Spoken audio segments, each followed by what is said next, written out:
Good morning all of you. Today we are going to discuss about passive voice of double object. जब double object हो तो हम passive voice कैसे बनाते हैं।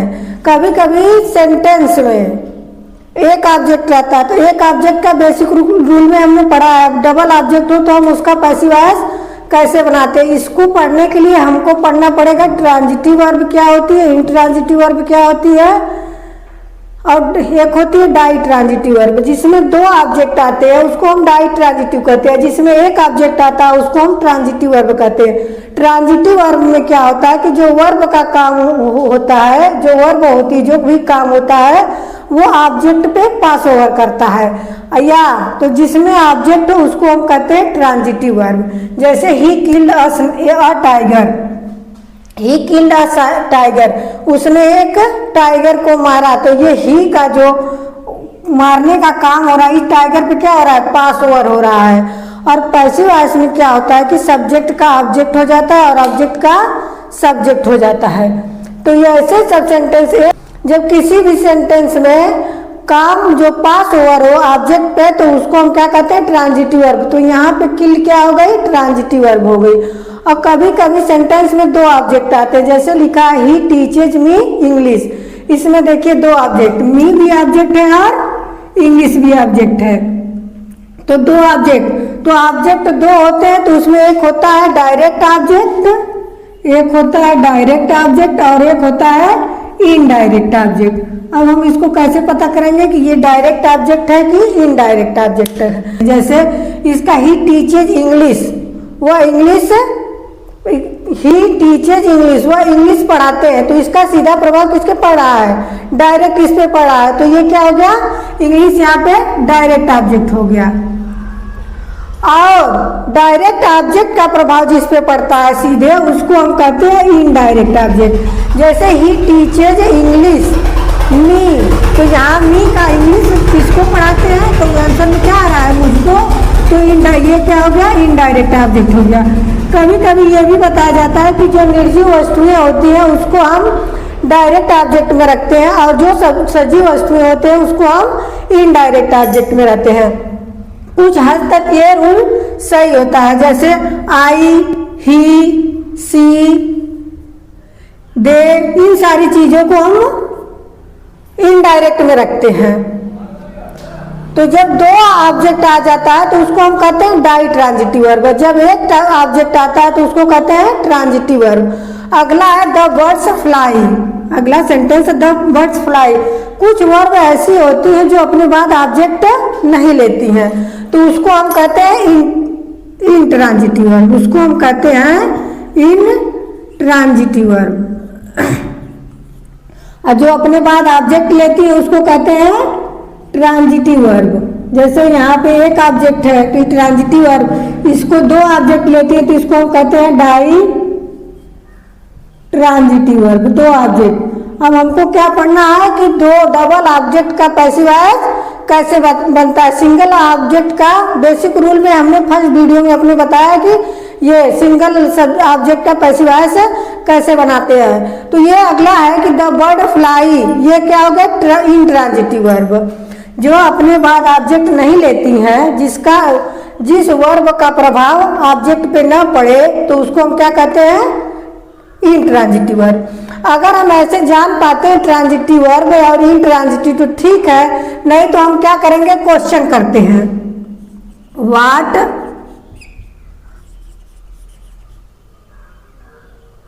और विच से, वर्ब में व्हाट और विच से हम लगा के क्वेश्चन करते हैं। जो आंसर मिलता है, जब आंसर मिले तो वो ट्रांजिटिव वर्ब हो जाएगी। क्या हो जाएगा, ट्रांजिटिव वर्ब हो जाएगी। और जब आंसर नहीं मिलता है, नो आंसर,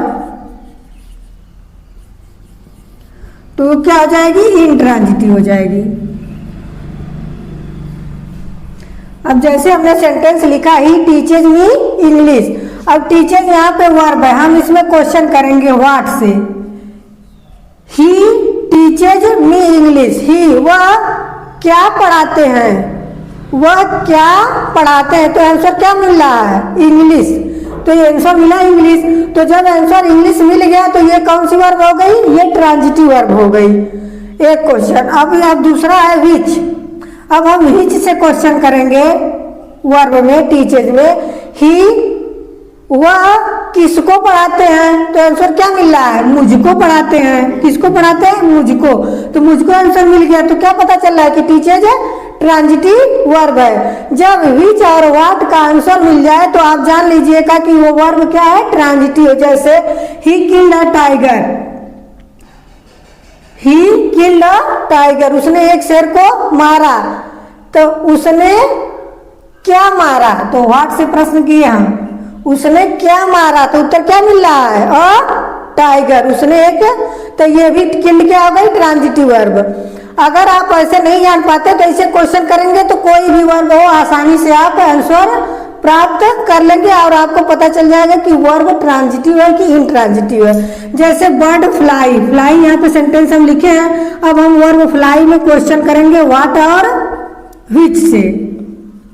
तो व्हाट से क्वेश्चन करिए, द बर्ड, चिड़िया क्या उड़ती है, कुछ उत्तर मिल रहा है, नहीं मिल रहा है। चिड़िया, यहाँ व्हाट नहीं, विच, किसको उड़ती है, उत्तर मिल रहा है, नहीं मिल रहा है। इसका मतलब ये फ्लाई क्या है, ट्रांजिटिव वर्ब नहीं है। अभी हम इसमें क्वेश्चन करें वेयर, चिड़िया कहाँ उड़ती है, तो उत्तर मिल रहा है कि आकाश में उड़ती है, ऐसे होता है ना।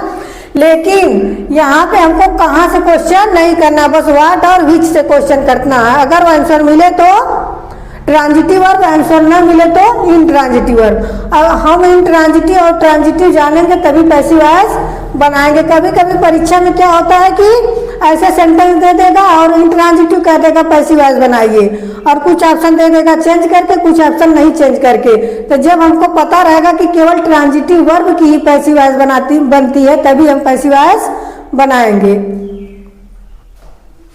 जैसे हम सेंटेंस लिखे हैं, अब इसका पैसिव वॉइस बनाएंगे तो क्या होगा, ये डबल ऑब्जेक्ट वाला।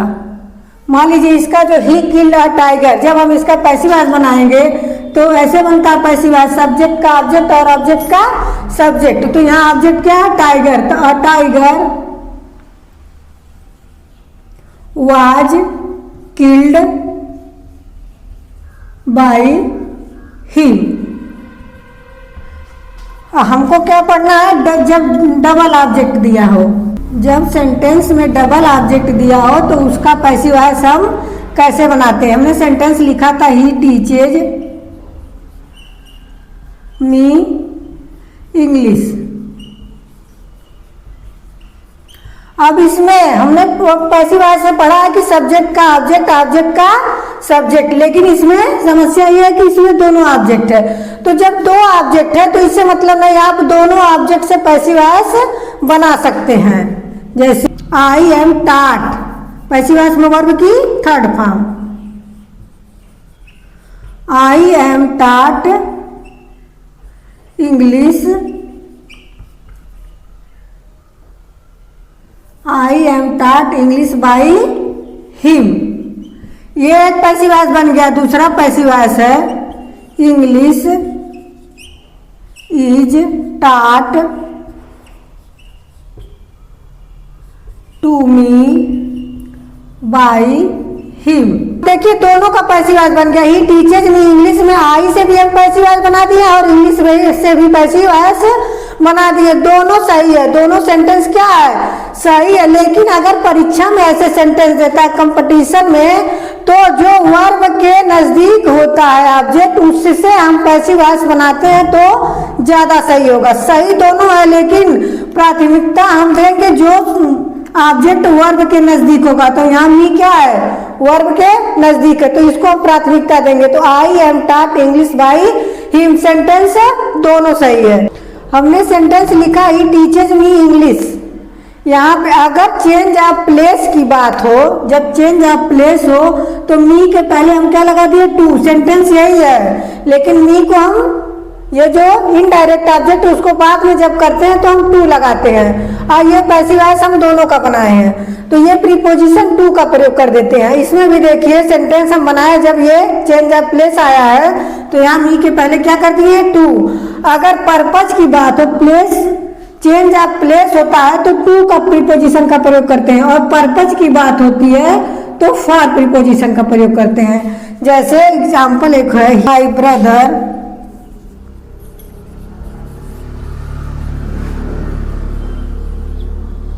But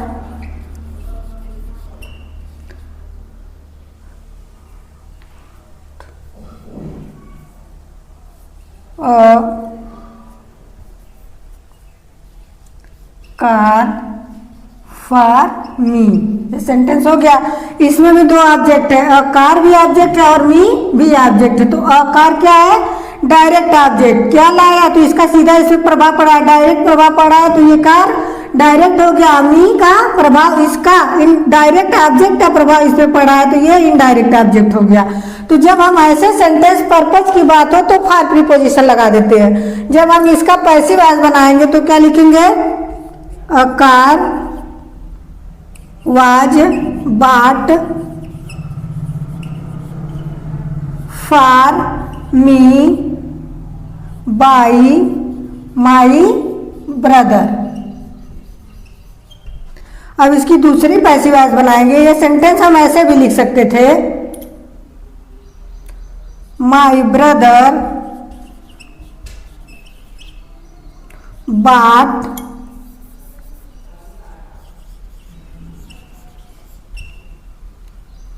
me a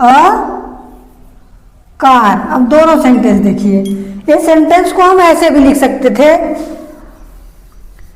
my brother bot me a car. Sentence है, और हम सेंटेंस को जब my brother bought a car for me, जब इसका प्लेस चेंज हो रहा है तो हम क्या करते रहे? For preposition. जब पर्पज की बात हो तो हम फॉर का प्रयोग करते हैं, चेंज ऑफ प्लेस की बात हो तो टू का प्रयोग करते हैं। तो जब हम इस सेंटेंस का पैसिव वॉइस बनाएंगे तो अ कार, इस सेंटेंस का बना रहे हैं, a car was bought for me by my brother. और जब इसका पैसिव वॉइस मी से बनाएंगे तो हो जाएगा I was bought a car by my brother. अब देखिए दोनों सब्जेक्ट का पैसिव वॉइस दो तरीके से बन रहा है। ये सेंटेंस एक ही है लेकिन दो तरीकों से लिखा गया है, दो तरीकों से इसकी पैसिव वॉइस भी बन रही है। एक सेंटेंस को अगर हम मिटा दें, मान लीजिए इसको मिटा देते तो इसका भी पैसिव वॉइस दोनों तरीकों से बनेगा, इसका मिटा दे तो इसका भी पैसिव वॉइस ये दोनों तरीके से बनेगा। लेकिन अगर एग्जाम में ये सेंटेंस मान ली दिया है तो ये वर्ब के नजदीक वाला जो ऑब्जेक्ट रहता है उसी से हम पैसिव वॉइस बनाते हैं, उसी को प्राथमिकता दी जाती है। सेंटेंस दोनों सही है, आपका मन चाहे ऐसे बनाइए चाहे ऐसे बनाइए। एक सेंटेंस लिखा he gave me a pen. जब हम इसका पैसिव वॉइस बनाएंगे तो बनाएंगे I was given a pen by him. और सेम सेंटेंस वही है लेकिन ऑब्जेक्ट का ये पहले इसमें इनडायरेक्ट ऑब्जेक्ट है, फिर इसमें क्या है? डायरेक्ट ऑब्जेक्ट आया। और जब हम इसको दूसरी तरफ से लिखे हैं सेंटेंस को, इस सेंटेंस को, तो इसको जब हम बनाएंगे वही सेंटेंस है, बस इसमें डायरेक्ट ऑब्जेक्ट को पहले कर दिए, इनडायरेक्ट ऑब्जेक्ट को बाद कर ली है। तो जब हम इसका पैसिव वॉइस बनाएंगे तो लिखेंगे a pen was given to me by him. देखिए दोनों सेंटेंस हम दो तरीकों से लिख कर दोनों का अलग अलग पैसिव वॉइस बना दिए। अगर ये सेंटेंस दिया है तो इस टाइप से बनाइए, और ये सेंटेंस दिया है तो इस टाइप से बनाइए। लेकिन अगर एक ही सेंटेंस दिया है तो दोनों तरीकों से बना सकते हैं। आपको एक चीज ध्यान में रखनी चाहिए कि जो वर्ब के नजदीक होगा उसी को हम प्राथमिकता देते हैं। अगला सेंटेंस है the guard refused him admittance. तो इसका जब हम पैसिव वॉइस बनाएंगे तो लिखेंगे ही was refused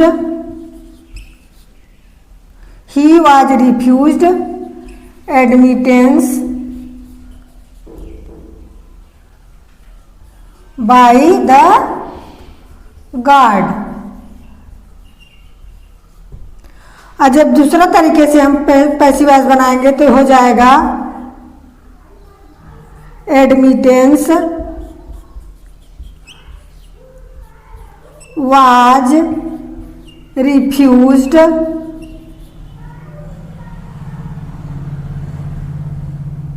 to him by the guard. अब देखिए हम इसका पैसिव वॉइस दोनों तरीके से बना दिए। अब इसमें जब हम हिम को पहले ला दिए इनडायरेक्ट ऑब्जेक्ट को, तो हम क्या लगा दिए, टू प्रीपोजिशन लगा दिए। कभी भी डायरेक्ट ऑब्जेक्ट पहले आएगा तो उसमें हम क्या लगा देंगे, टू प्रीपोजिशन लगा के बनाएंगे। ये एग्जाम्पल जो इससे हम बता रहे हैं ये रेन और मार्टिन का एग्जाम्पल है। अगला सेंटेंस है ही हैंडेड हर अ चेक। जब हम इसका पैसिव वॉइस बनाएंगे तो हो जाएगा a check was handed to her by him। अब दूसरे तरीके से बनाएंगे तो हो जाएगा she was handed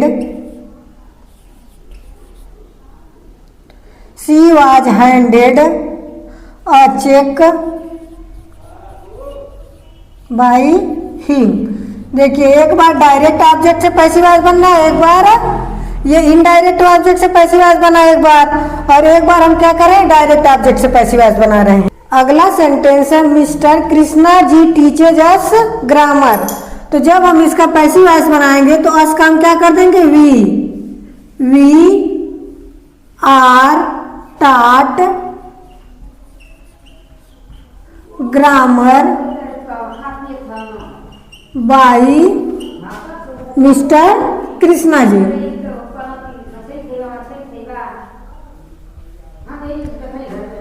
जब अगला इसका पैसिव वॉइस हम बनाएंगे इन डायरेक्ट ऑब्जेक्ट से तो हो जाएगा grammar is taught to us. देखिए टू लगा दिए, to us by Mister Krishna जी।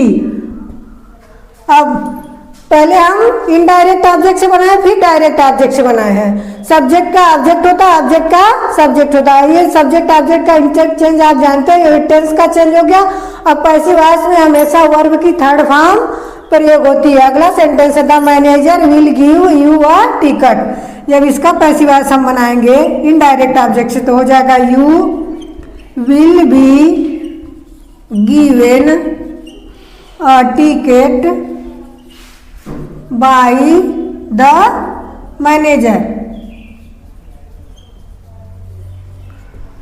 और जब इसका हम डायरेक्ट ऑब्जेक्ट से पैसिव वॉइस बनाएंगे तो हो जाएगा अ टिकट